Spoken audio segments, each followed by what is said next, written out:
الشيطان الرجيم بسم الله الرحمن الرحيم أولم يروا أنا خلقنا لهم مما عملت أيدينا أنعاما فهم لها مالكون وذللناها لهم فمنها ركوبهم ومنها يأكلون ولهم فيها منافع ومشارب أفلا يشكرون واتخذوا من دون الله آلهة لعلهم ينصرون لا يستطيعون نصرهم وهم لهم جند محضرون فلا يحزنك قولهم إنا نعلم ما يسرون وما يعلنون أولم ير الإنسان أنا خلقناه من نطفة فإذا هو خصيم مبين وضرب لنا مثلا ونسي خلقه قال من يحيي العظام وهي رميم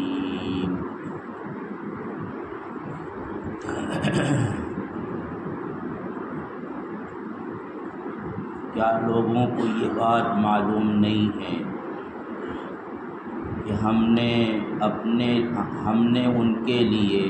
ان چیزوں میں سے جو ہم نے اپنے ہاتھوں سے بنائی مویشیوں کو پیدا کیا جن کے یہ لوگ مالک ہیں، اور ہم نے ان مویشیوں کو ان کے تابع کر دیا، ان میں سے بعض ان کی سواری ہے اور بعض کو یہ لوگ کھاتے ہیں، ان کے لیے ان میں بہت سی منفعت کی اور پینے کی چیزیں بھی ہیں، کیا لوگ اس کا شکر ادا نہیں کریں گے؟ انہوں نے اللہ کو چھوڑ کر طرح طرح کے معبود بنا رکھے ہیں تاکہ وہ ان کی حمایت کریں، حالانکہ وہ خود اپنی مدد نہیں کر سکتے اور یہ ان کا لشکر بن کر حاضر ہوں گے۔ ان کی باتیں آپ کو غمگین نہ کریں، ہم خوب جانتے ہیں ان باتوں کو جو یہ پوشیدہ طور پر کرتے ہیں اور جن باتوں کو یہ علانیہ کھلم کھلا کرتے ہیں۔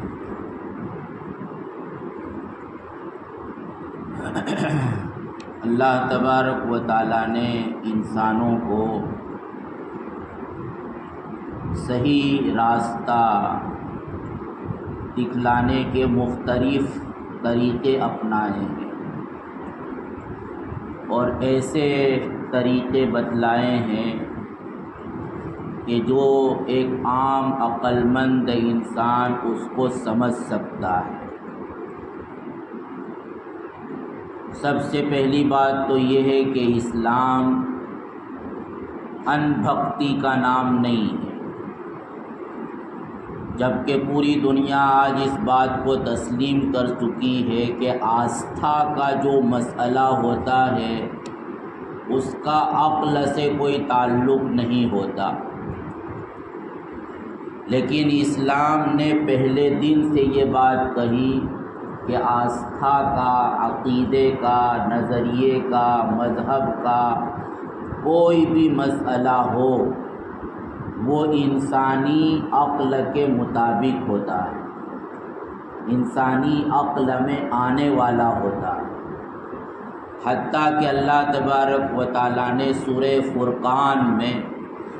اپنے جن شریف بندوں کی اور مخصوص بندوں کی تعریف بیان فرمائی اور ان کے اوصاف بیان کیے تو یہ کہا کہ لم یخروا صما وعمیانا، کہ وہ باتوں کو سن کر اندھے اور بہرے ہو کر نہیں گر جاتے، یعنی بس کسی نے کہہ دیا تو اس کو مان لیا کسی نے کوئی عمل بتلا دیا تو اس کو کرنا شروع کر دیا، کسی نے کوئی راستہ دکھلا دیا تو اس پر چلنا شروع کر دیا، یہ قرآن کے مطابق ایک اچھے انسان ہونے کی علامت نہیں ہے۔ اچھا انسان وہ ہوتا ہے کہ جب بھی اس کے سامنے کوئی بات آئے تو پہلے اس کو وہ سمجھے، اس کی حقیقت تک پہنچنے کی کوشش کرے، اور پھر جب اس کو لگے کہ یہ بات عقل کے مطابق ہے تب وہ اس کو مانے۔ تو اس لیے اللہ تبارک و تعالیٰ نے بندوں کو جو حق راستہ دکھلایا ہے، ایک تو نبیوں کے ذریعے دکھلایا ہے، کیونکہ انسان کا معاملہ یہ ہے کہ بہت سارا علم وہ لوگوں سے سن کر حاصل کرتا ہے، دیکھتا تو بہت کم چیزوں کو ہے، لیکن انسان کی اکثر معلومات وہ ہوتی ہے جو لوگوں سے سن کر اس تک پہنچتی ہے۔ اور اگر کوئی بات ایسی ہوتی ہے کہ جو ایسا شخص کہہ رہا ہے کہ جس نے زندگی میں کبھی بھی جھوٹ نہیں بولا، جو انتہائی سچا ہے، انتہائی امانت دار ہے، انتہائی دیانت دار ہے،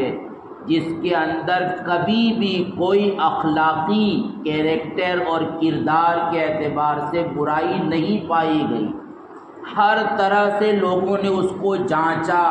پرکھا، لیکن اس کے اندر کبھی بھی کوئی کسی بھی طرح کی برائی نہیں پائی گئی، تو ظاہر ہے کہ ایسا آدمی اگر کوئی بات کہتا ہے تو ہر کوئی اس کی بات پر یقین کرتا ہے۔ نبی اور رسول کا معاملہ یہی ہے، نبی اور رسول اپنی سوسائٹی کا سب سے زیادہ سچا، سب سے زیادہ امانت دار، سب سے زیادہ دیانت دار آدمی ہوتا ہے، اور کردار کے اعتبار سے، کیریکٹر کے اعتبار سے، اخلاق کے اعتبار سے وہ سب سے اعلیٰ اور بلند ہوتا ہے۔ تو ایسا شریف آدمی جب کوئی بات کہے گا تو ہر انسان یہ محسوس کرے گا کہ چونکہ یہ آدمی جھوٹا نہیں ہے، لہذا یہ جو بات کہہ رہا ہے وہ سچی بات کہہ رہا ہے۔ دوسرا طریقہ قرآن مجید نے یہ اپنایا ہے کہ وہ آدم علیہ السلام سے لے کر محمد صلی اللہ علیہ وسلم تک جتنے رسول آئے، جتنے نبی آئے، اور جتنی قومیں آئیں، اور ان کے ساتھ جو جو بھی دنیا میں ہوا ہے، ان سب واقعات کو اللہ تبارک و تعالیٰ نے بیان کیا ہے، کیونکہ انسان جس سچائی پر یقین کرتا ہے تو اس کا دوسرا طریقہ یہ ہوتا ہے کہ پچھلے زمانے سے مستقل ہسٹری میں یہ بات چلی آئی ہے، ہر علاقے کے لوگ یہ بات مانتے چلے آئے ہیں، ہر زمانے میں یہ بات لوگ مانتے چلے آئے ہیں، اور جب بھی لوگوں نے ان باتوں کو نہیں مانا، ٹھکرایا، اس کی خلاف ورزی کی، تو وہ دیر سویر کسی مصیبت میں مبتلا ہوئے ہیں۔ تو یہ بھی ایک طریقہ ہوتا ہے جس کی وجہ سے انسان اس بات کی سچائی پر یقین کر لیتا ہے۔ ہم میں سے بہت سے ہیں کہ امریکہ کو نہیں دیکھا، نیو یارک کو نہیں دیکھا، لیکن چونکہ ہم نے سنا ہے، ہر شخص سے سنا ہے، ہر پلیٹ فارم سے سنا ہے کہ ہے ایک ایسا شہر، ہے ایک ایسا ملک، اور سب لوگ کہتے ہیں، کیا چھوٹا کیا بڑا، اور کیا مرد اور کیا عورت، اور کیا پڑھا لکھا اور کیا ان پڑھ،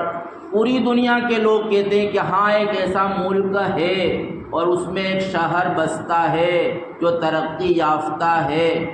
تو ہر آدمی اس پر یقین کرتا ہے کہ اتنے لوگ ہر زمانے میں، ہر علاقے کے لوگ جھوٹ نہیں بول سکتے۔ جب اتنی بڑی تعداد ہر زمانے میں اور ہر علاقے میں یہ بات کہہ رہی ہے، یہ تو یہ بات سچی ہوگی۔ تو یہ طریقہ اپنایا ہے اور یہ بتلایا ہے کہ تم تک اگر توحید کا پیغام پہنچ رہا ہے، رسالت کا پیغام پہنچ رہا ہے، آخرت کا پیغام پہنچ رہا ہے، حق اور باطل کی کسوٹی پہنچ رہی ہے، تو یہ کوئی دنیا میں نئی باتیں نہیں ہیں جو آج کہی جا رہی، بلکہ جب سے انسان ہے اس وقت سے یہ بات کہی جا رہی۔ جب سے دنیا میں جہاں کہیں بھی آبادی قائم ہوئی ہے تو ہر علاقے والوں نے یہ بات کہی ہے، اور دوسری طرف جنہوں نے ان باتوں کو مانا ہے ان کی زندگی صحیح گزری ہے، جنہوں نے ان کو جھٹلایا ہے تو انہوں نے نقصان پایا ہے۔ تو ایک طریقہ، دوسرا طریقہ قرآن مجید حق بات کو سمجھانے کے لیے یہ اپناتا ہے۔ تیسرا طریقہ قرآن مجید باتوں کو سمجھانے کے لیے یہ بتلاتا ہے کہ اللہ تعالیٰ نے تم کو عقل دی ہے، اللہ نے تم کو آنکھیں دی ہیں، آنکھیں کھولو اور دنیا میں گھومو پھرو اور اپنے ارد گرد کی چیزوں کو دیکھو۔ جس دنیا میں تم رہ رہے ہو اس نظام میں غور و فکر کرو، کیسی کیسی چیزیں اور کیسے کیسے فائدہ پہنچانے والی چیزیں ہیں۔ تم کو اس بات کا یقین ہوگا کہ ہم کسی جنگل میں جاتے ہیں، وہاں کوئی جھوپڑی بنی ہوئی نظر آتی ہے، وہاں کوئی بھی انسان دور دور تک نظر نہیں آتا، پھر بھی ایک عقل مند انسان کہتا ہے کہ جب یہاں جھوپڑی بنی ہے تو لا محالہ کوئی انسان ہوگا یہاں پر، یا ابھی نہیں ہے تو آیا ہوگا۔ کوئی بھی یہ نہیں کہتا کہ یہ جھوپڑی خود بخود بن گئی۔ تو اتنی بڑی دنیا میں اتنی بڑی چیزیں، اس کا اتنا بڑا نظام جو انتہائی پرفیکٹ چل رہا ہے، ان میں کبھی بھی ٹکراؤ نہیں ہوتا، تصادم نہیں ہوتا، تو آخر تم سوچو کہ یہ کیا خود بخود وجود میں آ گیا؟ اس کے پیچھے کوئی طاقت نہیں ہے کہ جس نے اس کو پیدا کیا ہو، جو اس کا نظام چلا رہا ہو۔ اور ایک عام انسان چھوٹا سے چھوٹا کام کرتا ہے تو اس کے پیچھے کوئی ریزن ہوتا ہے، کوئی مقصد ہوتا ہے، کوئی حکمت ہوتی ہے۔ تو کیا اتنا بڑا نظام کسی غیبی طاقت نے چلایا ہے، بنایا ہے، چلا رہا ہے تو اس کا کوئی مقصد نہیں ہوگا؟ یہ تم سوچو، تو یہ سوچنے کے نتیجے میں تم کو تلاش ہوگی اس ذات کی کہ وہ کون ہے غیبی طاقت، وہ کیا چاہتا ہے، وہ انسان، وہ اس کی مرضی کیا ہے، اس کی کیا نامرضیات ہے۔ تو اس طرح سوچنے کی دعوت دیتا ہے قرآن مجید بار بار۔ یہ آیات جو پڑھی گئی اس وقت، ان میں اسی تیسرے طریقے سے، یعنی سوچنے اور غور و فکر کے راستے سے انسان کو حق تک پہنچنے کی دعوت دی جا رہی۔ چنانچہ یہاں پر یہ کہا کہ دیکھو، تم کو معلوم ہے کہ ہم نے اپنے ہاتھوں سے بہت سے جانور پیدا کیے۔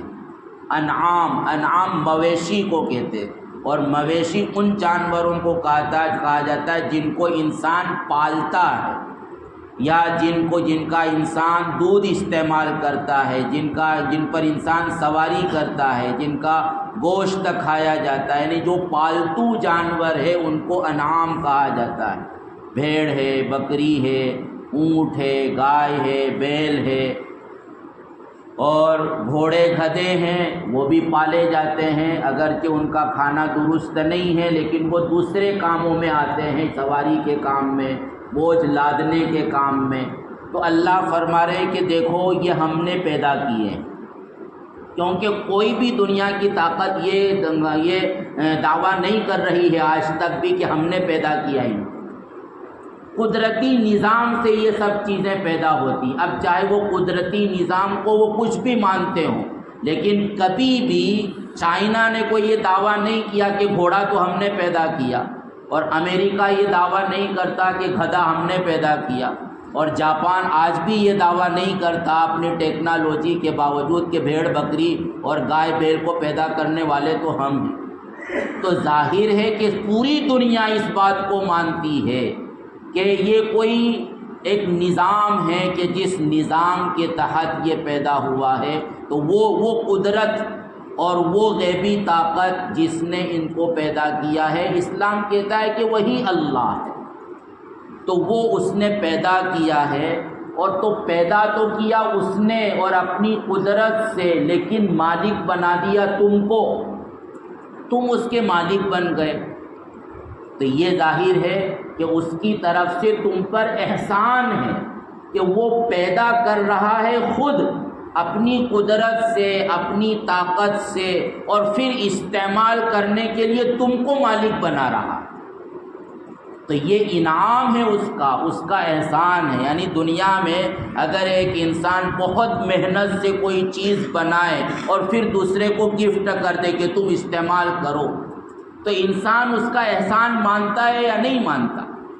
اس کے آگے وہ جھکا رہتا ہے کہ تم نے تو میرے ساتھ اتنا بڑا احسان کر دیا، ایسی چیز جو میں نہیں بنا سکتا تھا، تم نے اپنی کاریگری سے، محنت سے، وقت لگا کر، پیسہ خرچ کر کے یہ چیز بنائی، اور جب بن کر ریڈی اور تیار ہو گئی تو تم نے میرے حوالے کر دی کہ میں اس سے فائدہ حاصل کروں۔ ہر ایک معمولی سا انسان بھی اس کا احسان مند ہو جاتا ہے فقط ایک چیز کے دینے کی وجہ سے۔ تو اللہ کہہ رہا ہے کہ ہم نے یہ پیدا کیا اپنی قدرت سے، اور ہم نے تم کو مالک بنا دیا، اور پھر مالک بنانے کے بعد اتنے بڑے بڑے جانوروں کو ہم نے تمہارے تابع کر دیا۔ یعنی ہر جانور کی طاقت کو اگر ہم ناپیں تو انسان کے مقابلے میں اس کی طاقت زیادہ ہے۔ بھیڑ بکری تو مانا کہ وہ کمزور جانور، لیکن گھوڑا اور اونٹ اور ہاتھی اور یہ بڑے بڑے جانور جو انسانوں سے کئی گنا زیادہ طاقت رکھتے ہیں، لیکن آخر کیا وجہ ہے کہ یہ انسان کے تابع ہو جاتے ہیں؟ انسان ان کو اپنے تابع بنا لیتا ہے، بلکہ انسان کا ایک چھوٹا سا بچہ وہ اونٹ کی نکیل کو اگر پکڑ کر چلتا ہے تو وہ اونٹ اس کے ساتھ ساتھ میلوں چلتا رہتا ہے، کبھی بھی وہ اکڑ نہیں دکھلاتا۔ اور ایک اونٹ نہیں بلکہ ایک بچہ پورے ریوڑ کو، گایوں کے ریوڑ کو، بیلوں کے ریوڑ کو، اونٹوں کے ریوڑ کو، پورے ریوڑ کو ایک انسان کا بچہ سنبھال لیتا ہے، حالانکہ ان کی طاقت انسان کے مقابلے میں کئی گنا زیادہ ہے۔ تو آخر ان بڑے بڑے طاقتور جانوروں کو تمہارے تابع کس نے کر دیا؟ ذرا سوچو۔ ظاہر ہے کہ جس نے پیدا کیا ہے اسی نے ان جانوروں کو تمہارے تابع کر دیا، اور تابع کرنے کے بعد تم اس کی ہر چیز سے فائدہ اٹھاتے ہو۔ اتنا طاقتور جانور ہاتھی ہے، لیکن تم آسانی سے اس کی پیٹھ پر سوار ہو کر جہاں چاہتے ہو چلے جاتے ہو، گھوڑے پر سواری کر لیتے ہو، اونٹ پر جو تم سے کئی گنا بلند و بالا اور طاقتور ہے کہ وہ تمہاری کھوپڑی کھینچ سکتا ہے، لیکن تم اس کی پشت پر سواری کر لیتے ہو آسانی سے، اور وہ تم اپنا لمبی مسافت طے کر کے ایک جگہ سے دوسری جگہ چلے جاتے ہو۔ بوجھ لادتے ہو تم ان پر، کئی گنا بوجھ لاد دیتے ہو، لیکن وہ کبھی بھی اکڑ نہیں دکھلاتا، تمہارا بوجھ اٹھا کر پہاڑوں پر چڑھ جاتا ہے، ایک جگہ سے دوسری جگہ، یعنی جو بوجھ تم اٹھا نہیں سکتے وہ کئی گنا بوجھ یہ جانور اٹھا لیتا ہے تمہارے خاطر۔ وہ کون ہے جنہوں نے ان جانوروں کو سمجھایا ہے کہ ان انسانوں کی تم کو خدمت کرنا ہے؟ کون سی اسکول میں ان جانوروں کی پڑھائی ہوئی ہے کہ وہ انسانوں کی خدمت کرنے کا ان کو مکلف بنا دیا گیا ہو، اور ان کو کہا گیا ہو کہ اگر تم انسانوں کی خدمت نہیں کریں گے تو تمہاری خیر نہیں؟ کوئی نہیں ہے، اللہ کے سوا کوئی طاقت نہیں ہے۔ وہ انسانوں کے تابع ہو کر انسانوں کا کام کرتے ہیں، اور پھر انسان ان کا گوشت کھاتا ہے، ان کی کھال سے فائدہ اٹھاتا ہے، ان کی ہڈیوں سے فائدہ اٹھاتا ہے، ان کے بالوں اور اون سے فائدہ اٹھاتا ہے، ان کے سینگوں سے فائدہ اٹھاتا ہے، ہر چیز سے فائدہ اٹھاتا ہے۔ وَلَهُمْ فِيهَا مَنَافِعُ وَمَشَارِبُ، تو یہ کیوں ہے؟ یہ کس کی طرف سے؟ جس ذات کی طرف سے ہے۔ کیا انسان کی عقل کا یہ تقاضا نہیں ہے کہ ہم اس ذات کا شکر ادا کریں؟ ایک آدمی روزانہ کسی کو 100 روپیے دے دیتا ہو مفت میں کہ لا لے جا خرچ کر، وہ اس کے پیچھے پیچھے گھومتا ہے، وہ اس کا دم چھلا بن جاتا ہے کہ تم جو کہو گے کروں گا۔ تو ایک اللہ کے جس نے اتنا بڑا نظام بنایا، کیا تم اللہ کا شکر ادا نہیں کرو گے؟ اور وہ شکریہ کیوں چاہتا ہے؟ وہ شکریہ تمہارے فائدے کے لیے چاہتا ہے۔ وہ شکریہ اس لیے، وہ شکریہ تم کو خرابی سے، بربادی سے بچانے کے لیے چاہتا ہے۔ اور پھر کہا کہ انسان کا معاملہ یہ ہے کہ ان سب کے باوجود وہ اللہ کو چھوڑ کر اپنے سے نیچے طرح طرح کی چیزوں کو پوجنا شروع کر دیتا ہے۔ یعنی اتنا بڑا نظام اللہ نے انسان کے لیے بنایا، اور انسان ہے کہ وہ پتھروں کو پوج رہا ہے، وہ بندروں کو پوج رہا ہے، وہ چوہوں کی پوجا کر رہا ہے، وہ شیروں کی پوجا کر رہا ہے۔ یعنی یہ تو انسان خود گویا اپنے آپ کو ذلیل کر رہا ہے۔ انسان کو تو اللہ نے اتنا بڑا بنایا کہ پوری طاقتیں اس کے تابع کر دی، اور وہ انسان ہے کہ وہ پتھروں کے آگے سجدہ کرے، اس کو مزاروں پر جا کر مردوں سے اپنی مرادیں مانگے۔ چوہوں کی پوجا بھی ہو رہی ہے، وہ دریاؤں کے آگے جھک جائے، اس کو سلام کرے۔ تو یہ وہ پیسہ جو اپنی محنت سے کماتا ہے اور اس کی پوجا کرنا شروع کر دے۔ جس دکان کو خود اس نے بنایا، جس دکان کو وہ خود چلاتا ہے اور جس طرح چاہے اس کو کر سکتا ہے، اسی دکان کی اس نے پوجا شروع کر دی۔ تو یہ انسان گویا خود اپنی بے عزتی کر رہا ہے۔ کوئی ملک کا پرائم منسٹر ہو، راشٹرپتی ہو، اور وہ بھنگی کی طرح لوگوں کی نالیوں کی صفائی شروع کر دے، تو اس سے کہا جائے گا کہ تمہارا دماغ خراب ہو گیا، تم کو تو اس لیے پرائم منسٹر بنایا ہے کہ تم ملک کا صحیح نظام چلاؤ، یہ کام تو تم کو لینا ہے نہ کہ کرنا ہے۔ تم خود اپنی بے عزتی کر رہے ہو۔ تو انسان اگر یہ کر رہا ہے تو وہ خود اپنی بے عزتی کر رہا۔ اور قرآن نے یہ بات کہی کہ جو انسان اللہ کو بھول جاتا ہے تو اس کا نتیجہ یہ ہوتا ہے کہ وہ اپنے آپ کو بھول جاتا ہے۔ اور یہ ہم دیکھیں کہ جو اللہ کو بھول چکے ہیں گویا وہ اپنے مقام، اپنے مرتبے اور اپنی حیثیت کو بھی بھول چکے ہیں۔ یہی وجہ ہے کہ وہ اپنے سے چھوٹوں کی پوجا کر رہے ہیں، اپنے سے کمتر کے آگے ماتھا ٹیک رہے ہیں، ان کو سلام کر رہے ہیں، ان سے اپنی مرادیں مانگ رہے ہیں۔ یہ تو خود اس قابل تھے کہ ان کی خدمت کرے، اور یہ ان سے خدمت کی اپیل کر رہے ہیں کہ تم ہماری ضرورتوں کو پورا کرو۔ تو اس سے زیادہ گیا گزرا کوئی انسان نہیں ہو سکتا۔